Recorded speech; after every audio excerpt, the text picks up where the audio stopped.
नमस्कार। सीजी पटवारी परीक्षा की तैयारी में लगे हैं तो आइए एकदम तेजी से कुछ सबसे जरूरी और बार बार पूछे जाने वाले सवालों का रिवीजन करते हैं।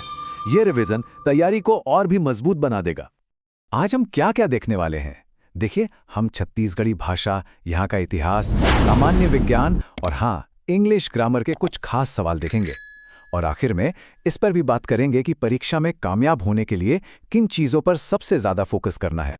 चलिए तो फिर शुरू करते हैं। सबसे पहले बात छत्तीसगढ़ी भाषा और संस्कृति की, क्योंकि सच कहूं तो ये वो सेक्शन है जहां से सीधे सीधे स्कोरिंग सवाल उठकर आते हैं। तो पहला सवाल ये रहा। छत्तीसगढ़ में ये शब्द बहुत ही आम है, कभी सुना है? सोचिए, क्या मतलब हो सकता है इसका? बिल्कुल सही। लबरा का मतलब है कोई ऐसा इंसान जो या तो बहुत झूठ बोलता हो या फिर बस फालतू की बातें करता हो। तो अगली बार जब कोई दोस्त लंबी लंबी फेंके ना, तो समझ जाइएगा उसे क्या कहना है। अच्छा, अब एक बड़ी मजेदार कहावत की बारी। करिया अक्षर भैंस बराबर। इसका क्या मतलब निकाला जाए? अंदाजा लगाइए। इसका सीधा सा मतलब है कि किसी अनपढ़ इंसान के लिए लिखे हुए अक्षर यानी करिया अक्षर उतने ही बेमतलब हैं जितने किसी भैंस के लिए। देखिए, निरक्षरता को कितने अनोखे अंदाज में बताया गया है। चलिए अब जरा वोकैबुलरी चेक हो जाए। देखते हैं कि रोज की जिंदगी में इस्तेमाल होने वाली इन चीजों को छत्तीसगढ़ी में क्या कहते हैं। और ये रहे जवाब। देखिए, गेहूं और अरहर तो काफी आसान है, लेकिन असली खेल है गोंदली यानी प्याज और पाताल यानी टमाटर में। सच मानिए, यही वो शब्द हैं जो दूसरों से एक कदम आगे ले जाते हैं। इन्हें तो जरूर याद रखिएगा। चलिए भाषा से आगे बढ़ते हैं और अब बात करते हैं छत्तीसगढ़ के इतिहास और भूगोल की। ये तो हर परीक्षा का एक बहुत ही अहम हिस्सा होता है। इतिहास से एक बहुत ही जरूरी सवाल। शहीद वीर नारायण सिंह जी का नाम छत्तीसगढ़ के गौरव से जुड़ा है। तो सवाल ये है कि वो किस जनजाति से थे? और सही जवाब है बिंजवार जनजाति। ये तथ्य ये मान लीजिए कि छत्तीसगढ़ के इतिहास के सबसे जरूरी सवालों में से एक है। अब यहाँ एक प्रो टिप है, ध्यान से सुनिएगा। परीक्षा में सिर्फ उनका नाम या जनजाति ही नहीं पूछते, उनकी शहादत की तारीख यानी 10 दिसंबर 1857 और जगह रायपुर का जयस्तंभ चौक, ये दोनों ही याद रखना बहुत बहुत जरूरी है। चलिए अब भूगोल की तरफ चलते हैं। देखते हैं छत्तीसगढ़ के मशहूर झरने और नदियां कितनी याद हैं। मिलान करना है। ये तीनों ही जोड़ियां बहुत पॉपुलर हैं, अमृतधारा हसदेव और तीर्थगढ़ मुनगा बाहर। लेकिन सबसे ज्यादा जो पूछा जाता है वो है चित्रकूट झरना, जो इंद्रावती नदी पर है। ये कॉम्बो तो बिल्कुल मत भूलिएगा।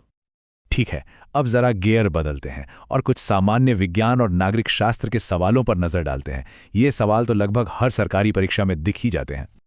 विज्ञान का एक बहुत ही बेसिक लेकिन जरूरी सवाल।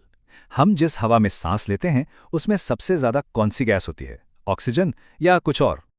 कई लोगों को लगता है कि ऑक्सीजन, लेकिन जवाब है नाइट्रोजन, पूरे 78%। ऑक्सीजन तो सिर्फ 21% है। ये डोनट चार्ट इस बात को एकदम साफ साफ दिखा रहा है। अच्छा, अब एक ऐसे आंदोलन की बात करते हैं जिसने पूरी दुनिया का ध्यान अपनी ओर खींचा था, चिपको आंदोलन। आखिर ये शुरू क्यों हुआ था? इसका एक ही मकसद था, पेड़ों को कटने से बचाना। लोग सचमुच पेड़ों से चिपक जाते थे ताकि उन्हें कोई काट ना सके। ये सिर्फ एक आंदोलन नहीं था, ये पर्यावरण को बचाने का एक जज्बा था। और हाँ, ये 2 पॉइंट्स तो अच्छे से रट लेने हैं। संविधान में धर्मनिरपेक्ष और समाजवादी शब्द 42nd संशोधन के जरिए जोड़े गए थे। और दूसरा, राइट टू इन्फॉर्मेशन यानी सूचना का अधिकार कानून, ये 2005 में लागू हुआ। ये दोनों ही लैंडमार्क हैं। चलिए अब आखिर में इंग्लिश सेक्शन को भी फटाफट देख लेते हैं। अक्सर यहीं पर छोटी छोटी गलतियां हो जाती हैं। देखिए, इंग्लिश सेक्शन में वोकैबुलरी बहुत जरूरी है। कारपेंटर, मेसन, प्लम्बर, फ्लोरिस्ट, ये बहुत बेसिक शब्द लगते हैं, लेकिन मार्क्स इन्हीं से बनते हैं। इन्हें हल्के में बिल्कुल नहीं लेना है। यहां 2 आम गलतियां हैं जिनसे बचना है। गूज का प्लूरल गूसेस नहीं, गीज होता है, और ब्रिंग का पास्ट टेंस ब्रैंग बिल्कुल नहीं, ब्रॉट होता है। ये छोटे छोटे नियम ही स्कोर बढ़ा सकते हैं। तो चलिए अब इस पूरे रिवीजन को समेटते हैं और देखते हैं कि सबसे जरूरी बातें क्या निकलकर आईं। तो सफलता का फॉर्मूला एकदम साफ है। छत्तीसगढ़ का लोकल ज्ञान, इतिहास भूगोल पर अच्छी पकड़, सामान्य विज्ञान के बेसिक्स और इंग्लिश की छोटी छोटी बारीकियों पर ध्यान। इन सब का एक बैलेंस्ड कॉम्बिनेशन ही कामयाबी दिलाएगा। तो हमने काफी कुछ कवर कर लिया, पर एक सवाल यहीं छोड़कर जा रहा हूं। छत्तीसगढ़ में लोकसभा और राज्यसभा की कितनी सीटें हैं? इसका जवाब ढूंढना तैयारी का अगला कदम है। तो फिर लगे रहिए। नमस्कार दोस्तों, government job and online earning के इस एपिसोड में आप सभी का स्वागत है।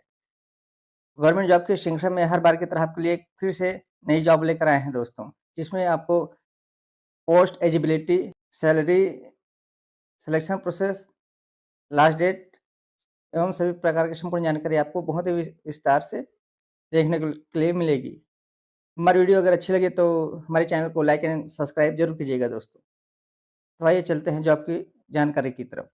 हेलो दोस्तों, सभी जॉब की अप्लाई लिंक डिस्क्रिप्शन बॉक्स में दिया गया है दोस्तों, जहां से आप जॉब के लिए अप्लाई कर सकते हैं और ऑफिशियल नोटिफिकेशन डाउनलोड कर सकते हैं।